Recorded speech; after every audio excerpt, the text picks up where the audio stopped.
everyone. Welcome back to Relax with Animal Facts.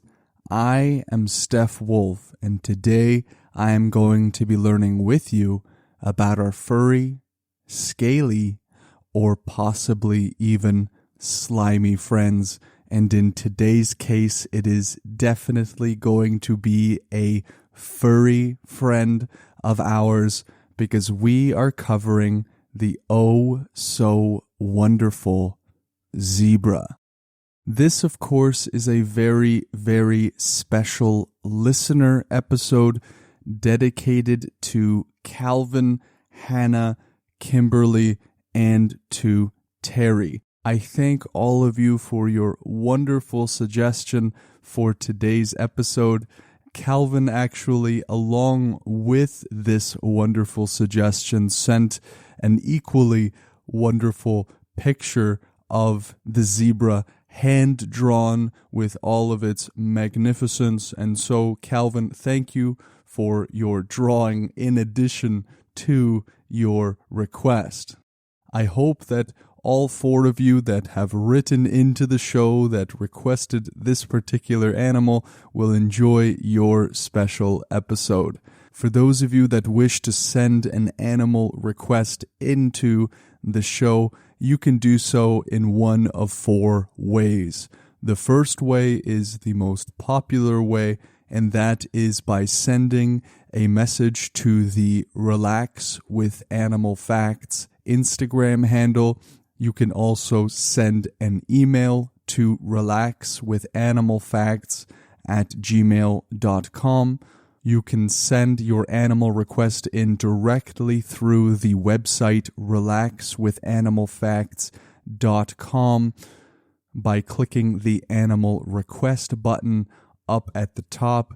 And lastly, you can send a carrier pigeon, and for instructions on how to train them, you can refer more particularly to the carrier pigeon episode. I just want to remind all of you that for those of you that wish to go straight to the facts, on each and every episode past a certain episode, I can't remember which one that we started doing it on, but in the description or the show notes of each episode is a timestamp. So it will say, for example, 6:23. What that means is that the podcast starts, or rather, the facts start at 6 minutes and 23 seconds. For those of you that wish to go straight to the facts and are not interested in my reading of the reviews and different things of that nature, you can go straight to that time and listen to your pleasure.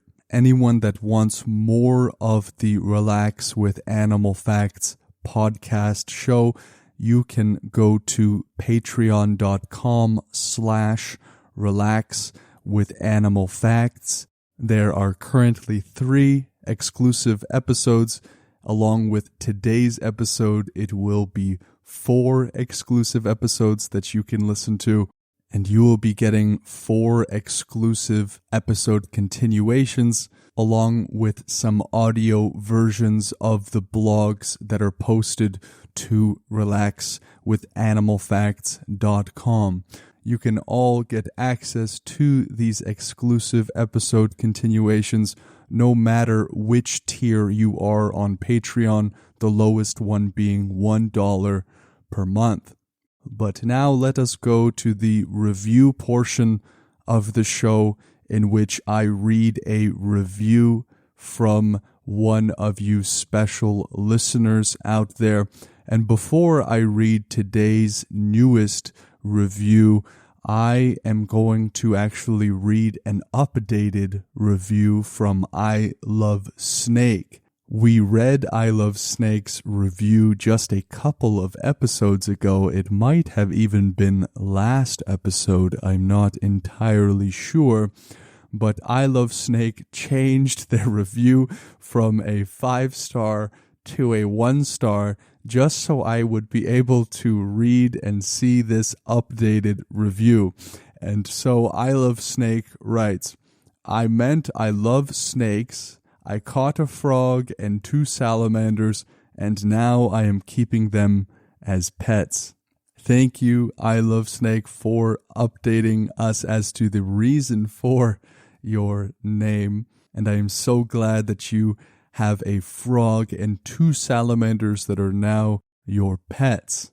Just so all of you know, if I read a review and something has changed or whatnot, you do not have to change the review around in order to contact me.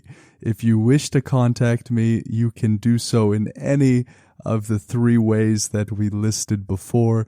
That is via Instagram, via email, or even through the website. But now let me go to the newest review of this podcast episode.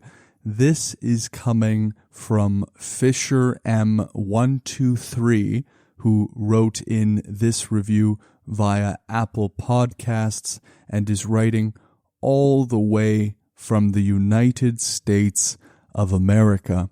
And Fisher M123 writes, I enjoy listening to this podcast at night when I am having trouble falling asleep. Stefan's voice is very calming and helps lull me to sleep. The animals selected are always interesting, and he does a great job sourcing his facts. The only thing I would change would be to include more facts. If you're looking for a podcast to unwind with, I'd highly recommend Relax with Animal Facts. Thank you, Fisher, for your wonderful review, along with the suggestion to include more facts. I definitely would love to include as many facts as possible into one episode. The reason I choose as many as I do is normally I only have an allotted time slot to record and to edit and everything like that.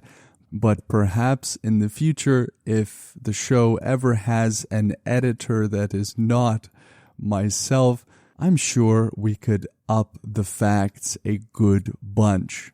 I am very happy that the show helps you at night and is calming for you and helps you fall asleep. Of course, I cannot take any credit for the animals being interesting. They were not exactly of my design, but I am very happy that there are animals that really get you guys passionate and excited and things like that. If you wish to leave a review like Fisher M123 did, you can absolutely do so via Apple Podcasts or on Spotify. I believe has a rating system now. If the show has helped you and you want to give back, you can absolutely do so. Just know that any reviews or extra things that you guys do are exactly that, extra. Your listenership already means the absolute world to me and to this show. You keeping me good company as we wade into the rivers or walk in the swamplands is gift enough. So before we get into the show, let me just say where I got my facts from for this particular episode.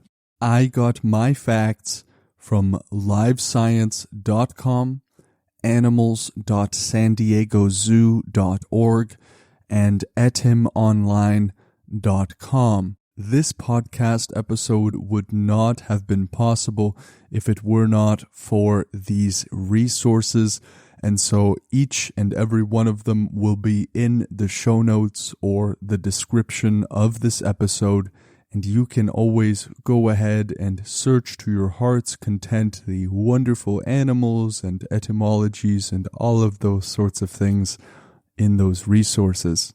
Now I would like for all of you to notice perhaps where you are carrying some tension. It might be in the head, it might be in the shoulders. It is amazing just how much of our day we can spend with our shoulders all the way up or our faces all scrunched up and tensed up because someone cut us off in traffic or was not very nice. For me, in today's case, it is mostly in the head. So I would like all of you to right alongside me, see where you are maybe carrying some tension unknowingly, and do your best to try to relax those portions of your body as we go into this immersive experience with me, Steph Wolf,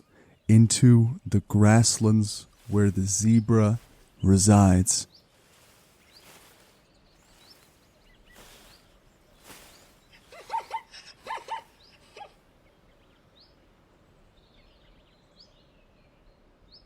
The zebra is a single-hoofed animal that is native to Africa. The zebra is going to be very closely related to horses and to donkeys, and in fact, they are even in the same genus, Equus. So that means that its scientific name is going to include this particular word. And just so everyone knows how the word is spelled and it is not left up to my horrible pronunciations, the word is spelled E-Q-U-U-S. So whether it is pronounced Equus or Equis is all a matter of chance at this point. So the scientific name is going to be Equus zebra, which for I am thankful that it is so short. And the most prominent feature of zebras that we most likely think about when we think about the zebra is this kind of bold pattern on their coats. And so I figure it might be a good place to start right off. Despite their appearance, zebras are not just black and white. They are sturdy, spirited animals that are a study in contrasts. They are social and also standoffish at times. They are willful. They are playful. They are resilient and sometimes vulnerable. Their life in a herd can be complex, and yet they will also find some safety in numbers. And so despite the fact that they are black and white in their appearance, these animals are more complex and have more to their character than their coats might give them credit. But these stripes, the age-old question, the age-old debate, are they white with black stripes or are they black with white stripes? Zebras are generally thought to have white coats with black and sometimes brown stripes. That is because if you look at most zebras, the stripe end on the belly and toward the inside of the legs, and the rest is all white. However, some zebras are born with genetic variations that make them all black with some white stripes. And as it turns out, zebras have black skin underneath their hair, so it really depends how you look at it. Now, when I think about the stripes of the zebra, I see it as very majestic and very beautiful and altogether very unique. We cover a lot of animals that will employ camouflage and things like that, in which their fur or parts of their appearance will be pretty specific environments. We may think of the cheetah, for example, where their fur is this spotted, sporadic kind of coloration that matches the grasses and the tall reeds that they blend themselves into in their environments, but the zebra sticks out like a big sore thumb. And so the question will naturally arise, why the stripes? It might be surprising to you that these stripes serve actually a kind of protection from their natural predators. The reason I would imagine the zebra to stick out like a sore thumb and that the stripes would be disadvantageous is because I am imagining them completely alone. But in the case of the zebra, they travel mostly in groups for protection against predators. So you can imagine that when zebras are grouped together, these stripes all combining together and mixing with one another will almost create a sort of illusionary experience where it might be difficult for the leopard or for the lion to pick out one individual zebra to chase.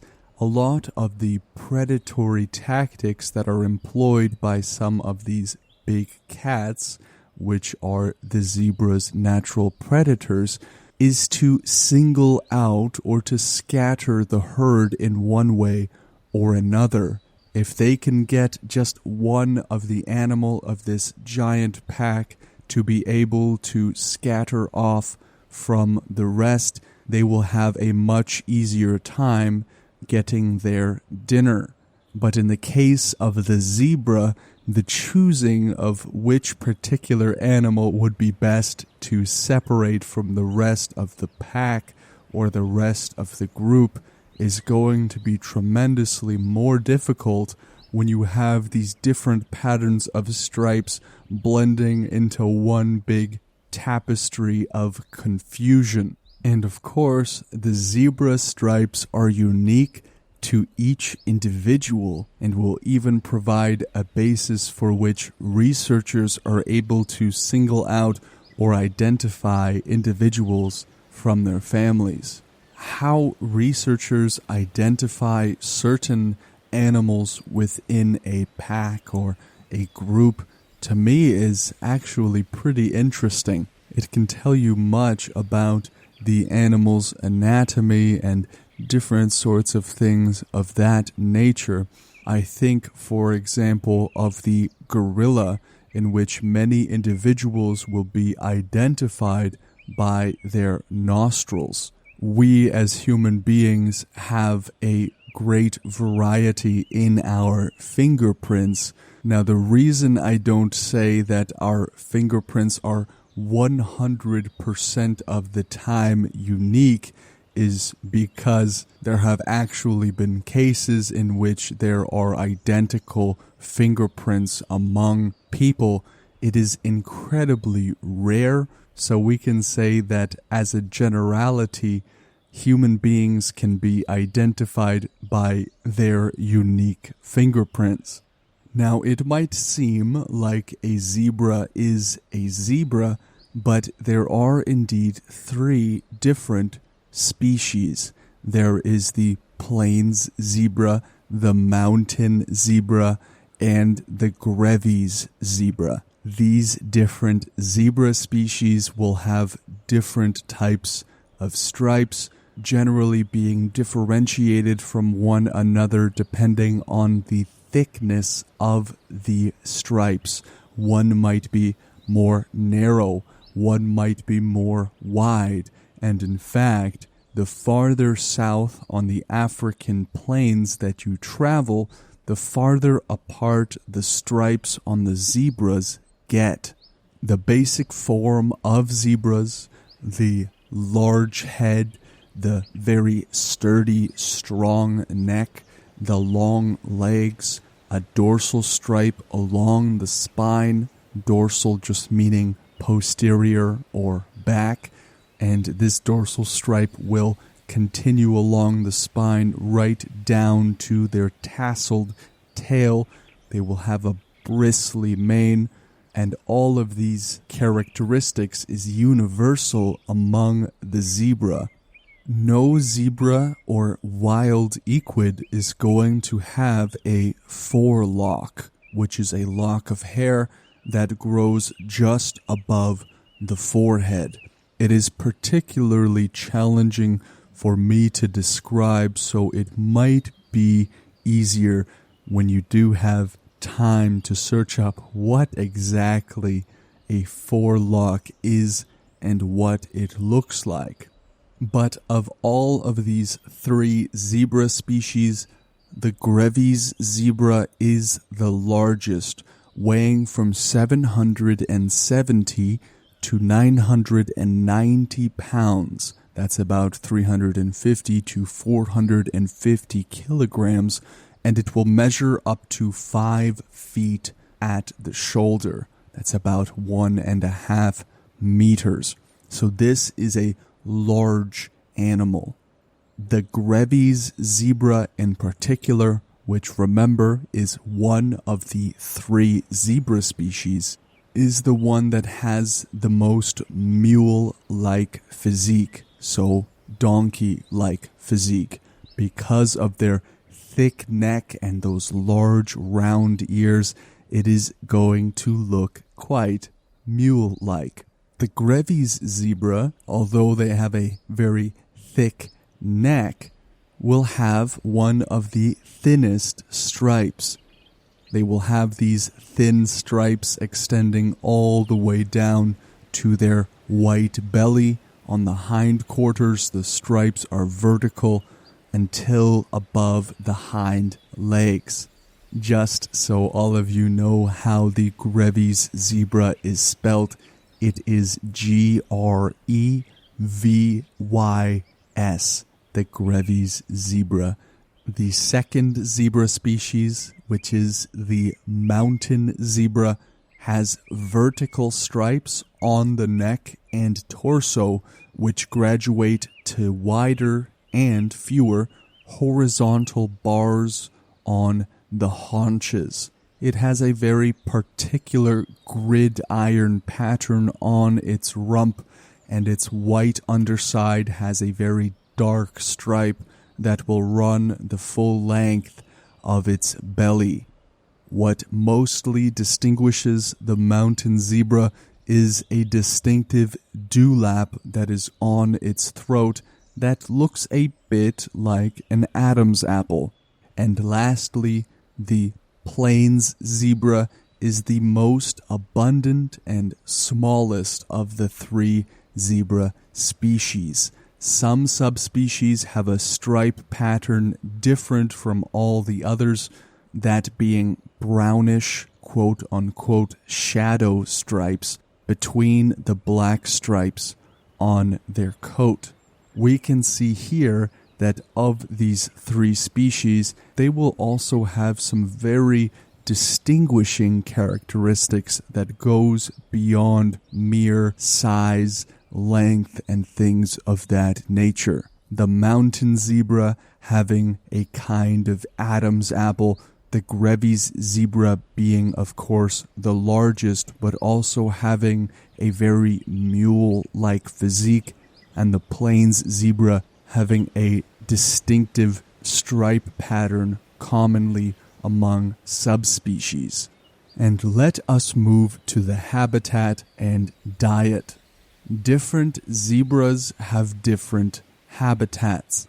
The Grevy's zebra lives in semi-arid grassland habitats in Kenya, Ethiopia, and Somalia. The mountain zebra, of course, as their name so rightly and fitly implies, they will inhabit rocky, arid slopes in Namibia and Angola.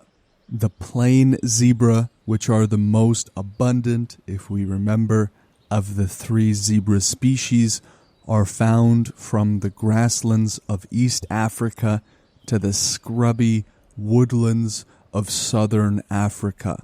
They are particularly one of Africa's most successful and adaptable large herbivores. A subspecies of the plains zebra known as the Grant's zebra is famous for its spectacular migrations during the rainy season in the Serengeti, when as many as 10,000 of these animals can be seen journeying together in congregated herds. Already we are seeing some amazing facts about the zebra. Because the zebra is in particular one of these animals that are seen as very exotic and unique and special, we oftentimes see it in a lot of different places, but without going in any particular detail. And so it is great to find out just exactly how they are not only unique in their appearance, but also in their behaviors, physiology, and anatomy. Zebras are herbivores, meaning that their diet is herbivorous in definition. The zebra, therefore, is going to be grazing on grasses, although they might also browse a bit on the leaves and stems of bushes, as well as sometimes bark.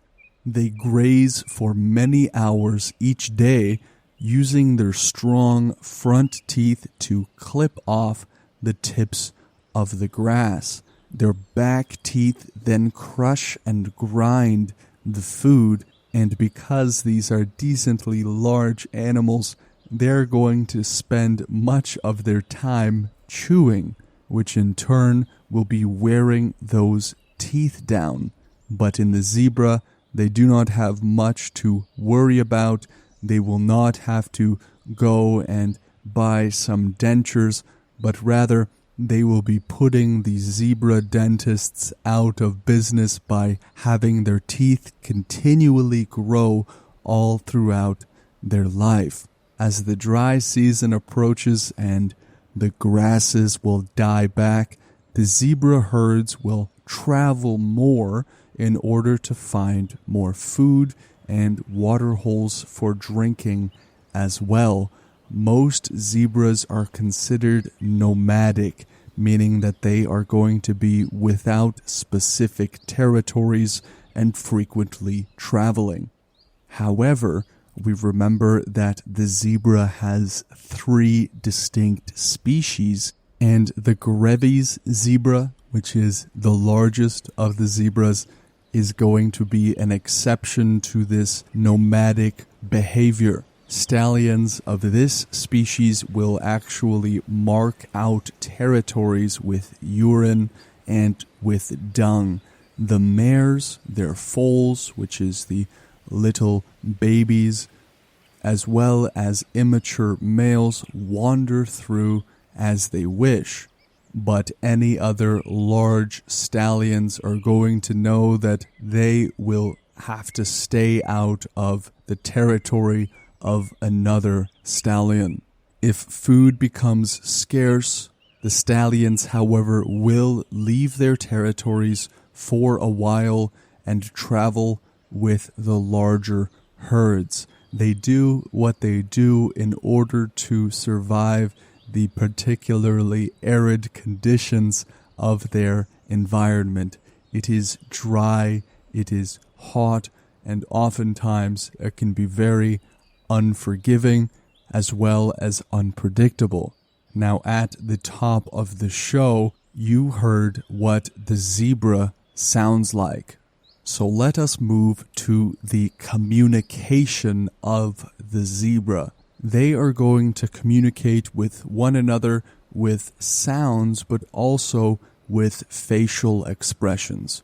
For obvious reasons, I could not play facial expressions of the zebra, but with their sounds, they will make loud braying or even barking sounds and soft snorts and woofs. The position of their ears, how wide their eyes are, and whether their mouths are open or their teeth are bared all means something. When the ears are flat back, for example, this means trouble, or you better follow some orders. Zebras will also reinforce their bonds by grooming each other, and you might even see two zebras standing head to back, apparently biting each other, but they are really only nibbling on each other with their teeth to pull out any loose hair and maybe even get a good scratch. The ritual of grooming one another creates very strong bonds between animals in their particular groups, and of course is not at all exclusive to the zebra. We see this sort of behavior in many primate species, for example, and in the cases of some animals that groom on a regular basis, this will not only serve as a way of bonding individuals, but it will also act as a sort of preventative measure against certain kinds of diseases, as well as general maintenance of hygiene. The baby zebras, which are called foals, must be able to recognize their mother from birth in order to survive. To do this, a foal will learn its mother's stripe pattern in order to follow her very closely. But this is a fact in which we must employ our reasoning. To me, at least, comes the question, how do we really know that it is only the stripe pattern of the foal's mother that it uses to identify her? It could be smell, it could be a good deal of other things as well. Of course, researchers study general animal behavior, although it might be a little bit challenging to figure out what exactly a foal is thinking, because it doesn't normally tell us. All in all, the foal will indeed have to know its mother's stripe pattern, although there might be some other ways in which the foal will use in order to identify its mother. This is important because mares usually do not adopt other foals. The mare is the female version of the zebra, just so we are not using any words that we don't know the definitions to. So mares, as a general rule, will not adopt other baby zebras, so there would be absolutely no chance of getting food from anyone but mom. Mothers often separate from the herd just a short distance so that their foals can imprint on them. And once the foal can readily identify its mother, the mare and the foal return to the herd for protection. Now let me go to the final fact of this episode, which is the word zebra. What in the world does this word mean, or even where does it come from? We'll hear from Etim Online. The word zebra comes from the Italian word, and perhaps even from Portuguese, which was applied earlier to a now extinct wild donkey. But for the most part, the word zebra has a bit of an uncertain origin. It is said to be perhaps Congolese or from an Amharic word, but perhaps it ultimately might be from the Latin word equiferus, which means wild horse, and from equus, horse. The zebra is most certainly a kind of wild horse, as can be evident just from looking at them, but it seems as though the word zebra is mostly unaccounted for and is from a sort of uncertain origin. But knowing the root words of some of those Latin words can help us in the identification of other animals, when we know that equus meaning horse, as well as ferus meaning fierce. So Equiferus, quite literally translated, is a fierce horse. That is very cool.